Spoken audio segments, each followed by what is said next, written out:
be needed to save England, right? And I think England might actually be, so if it gets a miracle, it might actually be savable, right? It might be savable, or I didn't think beforehand. How might it be savable? Well, via this.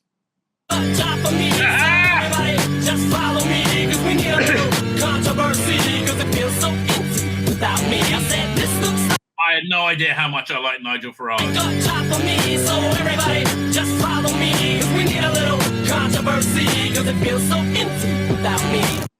So, you know, I do think, here, let's get a picture of him. This is a well put together video. I honestly, I wish I had 100 million or so to give him, and I would 100%, because this guy could save England. Whoever you're planning about, like, nobody likes Keir Starmer. No one's like Rishi Sunak. They're both fucking losers. They're indistinguishable from each other. Because what? Look, at least with Corbyn, he was a rabid socialist anti-Semite cunt, right? He wasn't a boring piece of shit that's growing under the carpet, which is what Keir Starmer is, which is also what Rishi Sunak is. I mean, fuck me. The absolute worst people in the world, and there's no difference between them. Nigel Farage comes up. He is the person you want to vote for, right? He is 100% the person that you want to vote for. Give me a second. Let me see if I can find that clip. We'll go over here. It's over here. Doink. There we go. Fine. Nearly had it right. I mean, like, honestly, I think he would be the most awesome prime minister. I think stand right now, without a miracle, not a hope in hell, but maybe, like, after a month of campaigning, maybe I think the plan is to replace the Tories in opposition, which for me, that would be fantastic. I would love to see him replace the Tories in opposition, but I would like it even more for him to be prime minister, right? I think he would be freaking awesome. Look, I'll show you why I think it'd be freaking awesome. 1 second. Listen to him with the BBC, right? And again, just being able to deal with reality, which the BBC are not able to do.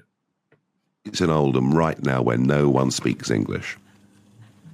Or they could be speaking 2 languages, couldn't they? Do you hear the piece of shit upper middle class BBC again, arsehole, right? Oh no, you can't be right, Nigel Farage. You're just an oik. You're not one of these smart, educated people. No, he's actually somebody who, I think he's a good person. I do. But I think he's literally the only hope for Britain, right? I think he is the only hope for Britain right now. Here it comes. So, yeah, let's go back to this clip. Again, you see the BBC piece of shit. They're desperately trying to spin how he's the worst thing ever. Don't your children speak another language? No one. I say, again, the disingenuous, dripping with sanctum only go, don't your children speak 2 languages? No, you moron. They don't speak 2 languages. They speak Urdu, you fucking cunt. Speaks English. Do your children speak another language? How do you know? How do you know they're not speaking another language? Because I've been there, and the Guardian have even reported it. And do you think those people, the language might have no English at all? Do your children? You hear the condescending chuckle in a piece of shit voice? Do your children? This is why everybody needs to vote for Nigel Farage, right? To send a message to these cunts. They're the worst, and we all hate you. I'm not suggesting violence in any way, but they're the worst, and we all hate you. Can speak another language. I wouldn't comment on that. Okay, but I think they do, because I think your wouldn't wife, comment your on ex-wife that. I is don't German. talk about my children. Okay, but and if you do, perhaps I we think can that's agree that pretty more. poor form, very poor Perhaps form. we can agree that. Again, pretty poor form. I just like the Britishness of Nigel Farage, right? Nigel Farage is everything that's good about Britain. I'm sorry, like a decent moral person who isn't afraid, isn't going to be cowed into saying, oh no, but huge migration is a good thing. Speaking more than one language is perhaps a good thing. That's a good thing. Again, what a disingenuous cunt, and you don't think we all see it?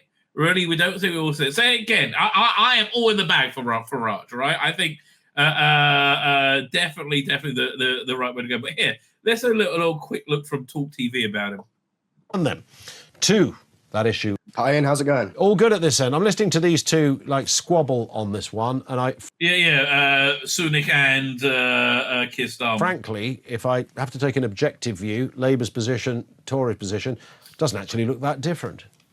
This is what people have to understand, and more people are actually waking up to this fact, is that there really is no meaningful distinction between the Conservative Party and the Labour Party. That's why it's been such a useless election. What difference does it make? They are both they're composed of the same sorts of people with the same sorts of ideas about what this country should look like. And that's why they hate Nigel Farage. And the same sorts of ideas about what good governance looks like. Now, I don't know how anybody could look at the world and go, "Oh, they're working out right. This is just spot on, darling." In terms of their positions on migration control, I agree with you. There's really no difference. The Conservative Party have talked the talk to a certain extent. Not 14 years of fucking up. Right, I understand why you couldn't vote Tory. Really, I mean, their messaging has still been very weak, but at the very least, they've been prepared to address the issue of migration, which even 5 years ago would have been surprising, to say that. Yeah, do you remember Zygon invasion, right? They're like, oh, racist thing, we have unlimited, uncontrolled migration. Well, now we're on the other side of it. How's it look to you? At least, I mean, migration has long been a taboo topic in this country to talk about. But this election is the immigration election. All of the main parties are talking about it as the number one issue. The Conservative Party's solution, however, is just absolutely lacking. What they're saying, again, which is what they are about everything, absolutely lacking. That should be their slogan. The Conservative Party, absolutely lacking. Is they're going to effectively outsource migration legislation to the Migration Advisory Committee, one of these you put the word committee on anything, you know it's a bunch of cunts. Airite era so-called independent watchdog organizations, which in reality are populated by left-wing activists. One such example is Madeleine Sumption, who sits on the Migration Advisory Committee, who has done work with the Paul Hamlin Foundation, who is a openly pro-open borders Are we going to get a Farage in a minute? Charity that has received millions in taxpayers. Oh, yeah, we know it's bad. Exactly, that's going to go. Now, Reform, on the other hand, have pledged net zero migration. Yes, and again, why is that a bad thing? Is nobody saying they hate people who aren't from England? They're just saying this is out of fucking control. Let's get it together. And this is very interesting because the fact that they're adopting that language is ironic in a way, because obviously most people associate that term, net zero, with climate policy, which of course Reform have been very vocal against. So it's interesting. That to me, saying net zero net migration sounds like a Nigel Farage idea, right? To use that language. I'm not saying I know it. That's the sort of thinking that I normally associate with Farage. But net zero, what that means in reality is, well, we have an outflow of about 500,000 people per year in this country. So what that means in reality is a gross of about 500,000 people a year, which I think by most people's standards may still be too high. But at the very least, this is the beginning of a move in the right direction that Reform are proposing here. It's certainly a hell of a lot better than anything the Tories and Labour are proposing. I just hope they're able to get enough penetration that they could that they could really upset the apple cart. But again, I'm hoping the Messianic age will have started by then, and then he'll be a shoo-in, right? Then he'll be a shoo-in. By that time, okay, if a Messianic age starts, you know my plan. Hopefully, I'll move from just being intensely perceptive and very, very, very sexy to being a full-blown prophet. And then what I would do, I would hire myself out to like Disney and BBC or whatever, and I'll tell them, I'm a prophet of God, motherfucker. This is what you're going to do to fix Star Trek. This is what you're going to do to fix Doctor Who. This is what you're going to do to fix Star Wars.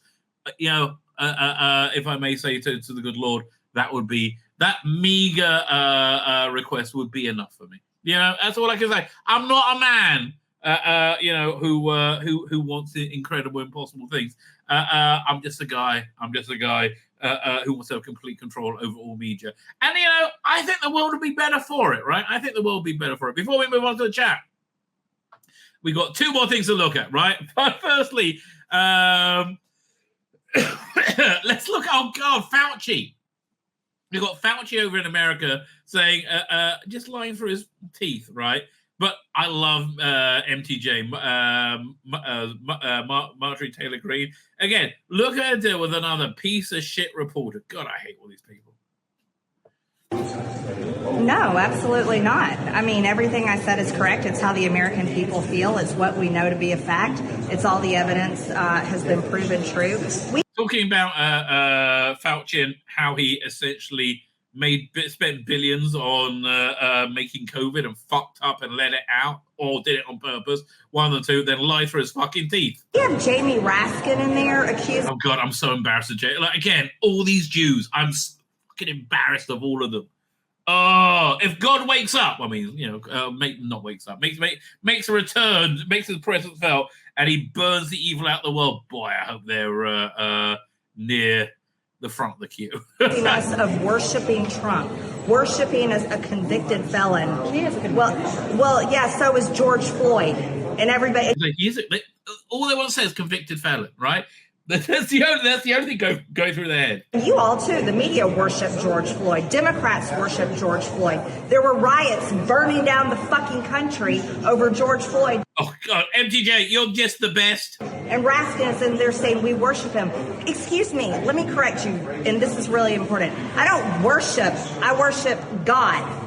God. And Jesus is my savior.